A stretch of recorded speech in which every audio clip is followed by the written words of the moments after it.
Gotta go to Big Bertrude's. Is there another option here? Nope. Okay. Big Bertrude's. A small bog dweller outpost at the edge of the sea. The lone minstrel says someone here can help you pursue the stars across the sea. I love it. Man, the art here is gorgeous. This is the place. Let us go to see my client's companion as soon as you are ready. Seek Big Bertrude. I will in a minute. I want to go in the cart. Just make sure. There's nothing in here. Okay. So Big Bertrude is a sickly gathering of bog dwellers who stay within the shadows, yet you can feel their eyes surveying everything. The lone minstrel steps forward. So a small bog dweller outpost. Gotcha. Sandalwood sent us. Those words are enough to make the bog dwellers snap to attention. They emerge from the mud and dock and begin to inspect your black wagon with strange tools. I imagine these are just like gypsies going around. One of the bog dwellers slithers forth. She is larger than the rest and leaves no doubt that she commands the others. Thou speak the name Sandalwood. We would know his whereabouts. Reveal them to us. Good day to you, Big Bertrude. It is a pleasure to meet you at last, for Sandalwood has always spoke highly of you and your handiwork. He did he? In turn, we know who thou must be. Yet thou speaks of the past. Sandalwood, doth he yet live? Speak plain and quickly. To be frank with you, madame, I do not know for certain, for I have been a part of him, or I have been apart from him for some time, carrying out his will. Though I have every faith that Sandalwood lives. As for his current whereabouts, I understand that he awaits us somewhere near Waking Wood, beyond the waters. We wish to seek him there, though, as you can see, our wagon is ill-suited for the task. The one called Bertrude frowns at this, studying the lone minstrel all the while. Indeed. Then leave us. Return at dawn.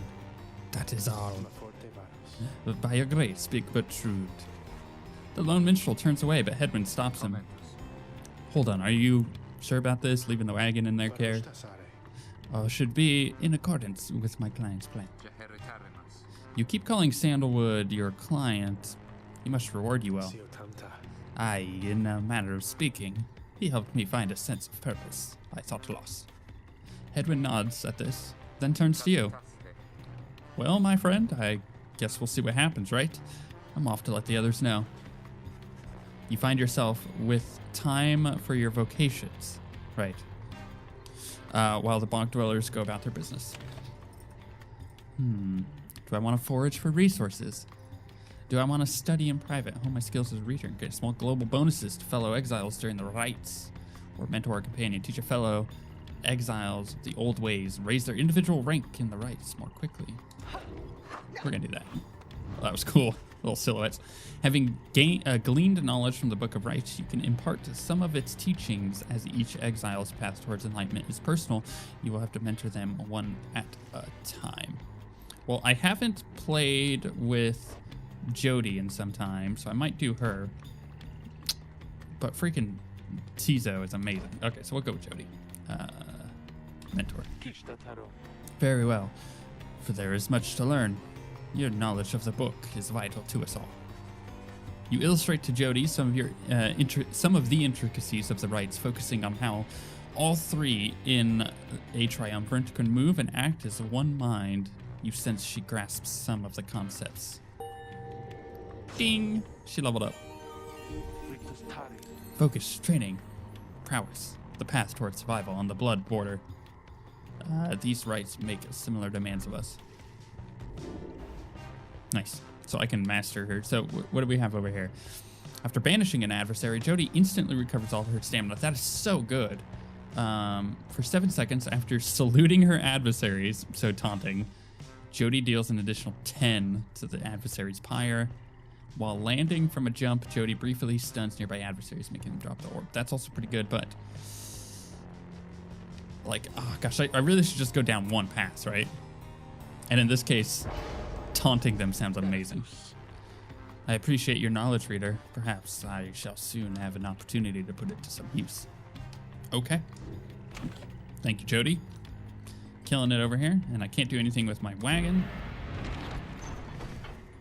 The lone minstrel finds you early the next day. Rita, it is ready. Please, come have a look. The others are already there. The lone minstrel beckons you to come see the wagon. What is that? Is that a table? They installed a table and a bell.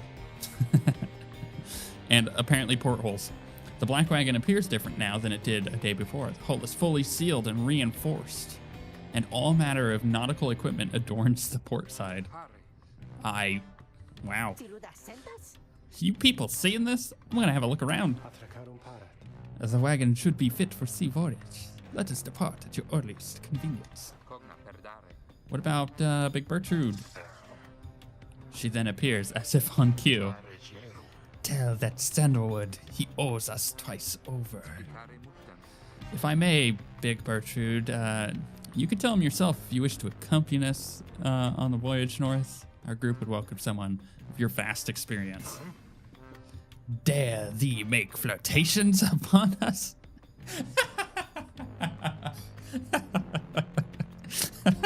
I don't know why that's so funny. No, I enough. But should ye see that Sandalwood, tell him also to come and visit us again.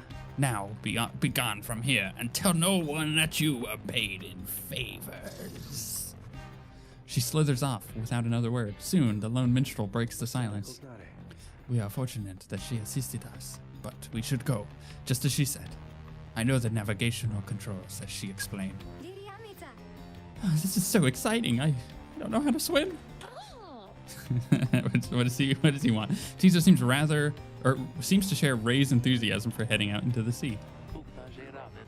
I'm beginning to feel ill already. Your black wagon becomes seaworthy. The Sea of Solace awaits. We're going to the Worm Gulf. It's a worm gulf. It's very worm. I'm expecting to see sea worms. We shall see. Are we just gonna jump off the edge? Yay! That's awesome. Toot toot. Worm gulf. You and your companions watch the sea as your wagon rolls over the gentle waves. We have crossed into the Worm Gulf. I hope that all of you are acclimating well. There is no acclimating to these worm-infested waters. Oh, we did get worms. Exile worms of the Sea Dominion tend to seek out the cold of the downside seas. We risk everything to sail here. As long as we follow the cold current, Big Bertrude indicated, we shall be safe. If the next right is in the middle of the sea, how will our adversaries meet us there? They shall find their way here, or they shall find their way as we find ours. It is all part of the scribe's design. Now, Rita, please confirm the next point on our sea journey. We seek the hulk of Urz. Well, I guess I go this one direction. Fetid waters off the coast of Flagging Hands. Bertrude's instructions. Yes. Yay! We just jump as a boat. It's amazing. There's another wallpaper-esque, painting-esque scene. I really like it. Although the horizon line for that water seems fairly high. I don't know if that's just me. The wagon continues rolling gently across the waves, which seems to you a welcome change of pace after having come from the Flagging Hands not very long ago. However, Jody seems more concerned now than before, and and paces ceaselessly. When she notices Rookie, she stops him for some questioning. Greentail, how is he doing? Who? Hedwin? Oh, he's pretty much the same. Been up all night, retching into the waters. If I had to guess, his first time out at sea. His first. She turns to you. Reader, please check on Hedwin. When you have the opportunity, he requires our support, and we require his swift recovery. You wish him a good afternoon, and you... Good afternoon! And then I walk away as you check up on the others in the group. Later, you find Hedwin looking out of sorts. Oh, hello, my friend. The sea hasn't been good to me, I guess. It's funny, all this trouble just to get back to the Commonwealth of all places. Hey, tell me something. What do you miss the most about that place?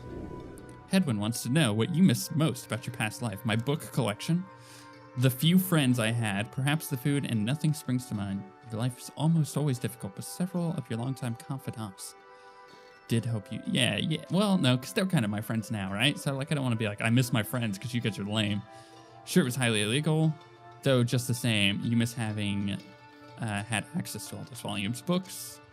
Your mouth waters at the thought of it, at least compared to... Okay, so, and then what's the last one? You have made conscious efforts to discard most of your memories of it. Look, books are cool. You tell him that you miss your book collection most of all after having taken many pains and risks to put it together. Ha! I figured as much. I bet they burned all of your books, didn't they? The scum. Anyways, I'll be fine, I think. Thanks for checking up on me. You sense he wishes to be alone. There is not much to be done for him now. I am sorry for the interruption, Rita. Please, again, confirm the next point on our voyage. The Sea of Solace. Solace? Solace? Potato, potato? Tomato, tomato? I don't know. All of the above. Got acoustic guitarisms going on. By the scribes, the sea! I didn't know it was so beautiful. Having escaped the Worm Gulf, you now can see what must be the hulk of Oris far on the horizon. Not everyone has taken well to the sea voyage, however. Aww, Tiso. Tiso's wondering if Hedwin is feeling better. You're so adorable. He requires further rest, Tiso. All we can do now is wish him a swift recovery. Readers, sir, from this point, our voyage must diverge from Bertrude's instructions. Please consult your companions about what course to take. Choices: the Fathomless Trench or the Underking Pass. What's the Fathomless Trench? The south current towards the hulk of Oris teems with fish and other sea life. Tiso wants to fish for something tasty here. Aw, Tiso. The north current towards the hulk of Oris runs as quick as the Underking Oris himself. Ray believes that the 8 scribes shall bless you here. So either Tiso gets some cool fish, or we get a blessing. You know what? We've gone with Ray before. Let's go with Tiso.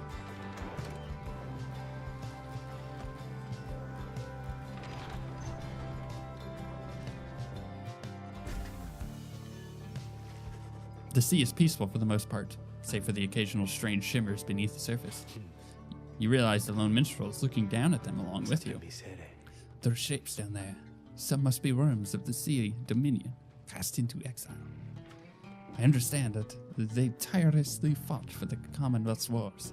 Having grown weary of their own, they must make worthy adversaries. Tiso appears to have spotted something tasty.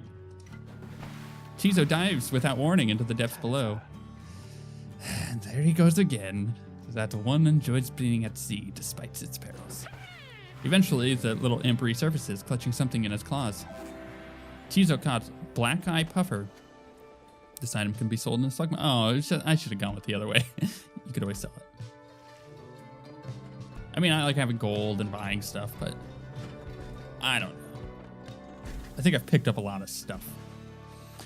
At least you arrive At last you arrive at the Hulk of Ores. After journeying across the sea, it seems the next rite is to commence here soon, though there is no sign of your next adversaries yet.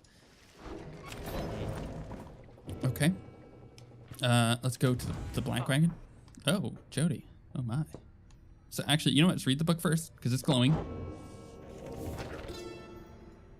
So yes, we are now at 11 and 12. I believe that is how that works, because this is the one that we read, right? The Emperor, okay.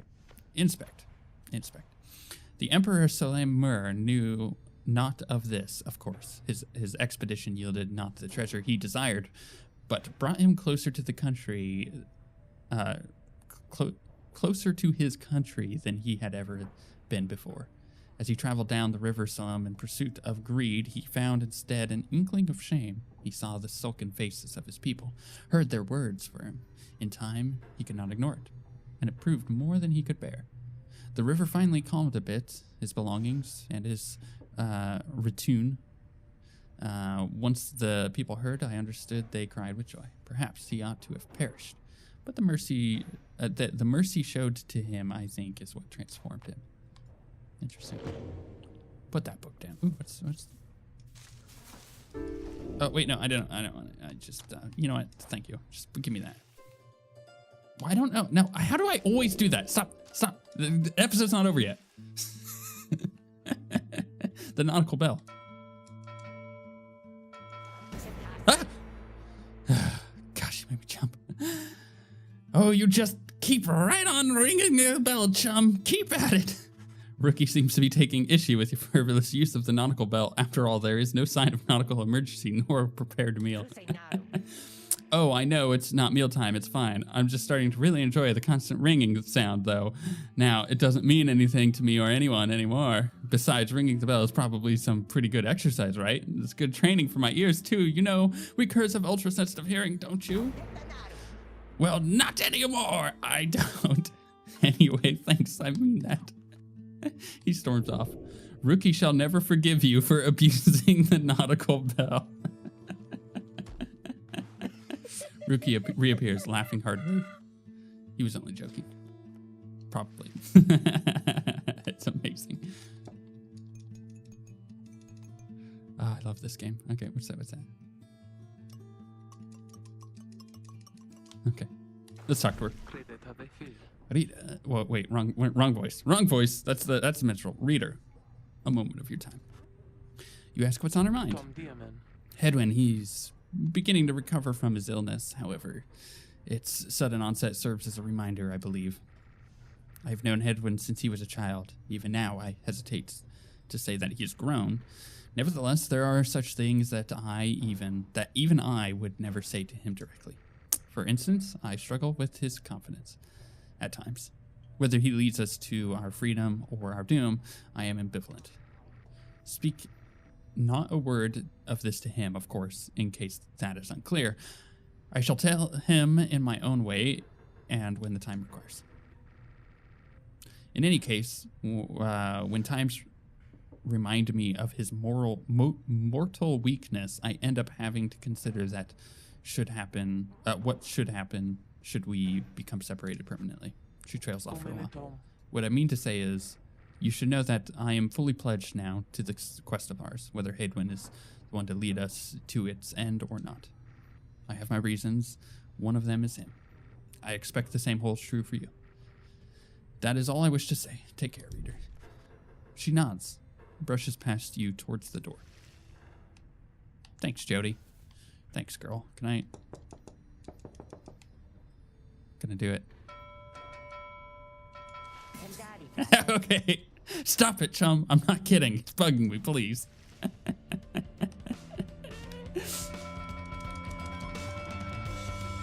Okay, that's fine. I can try. Oh, gosh, this game is amazing.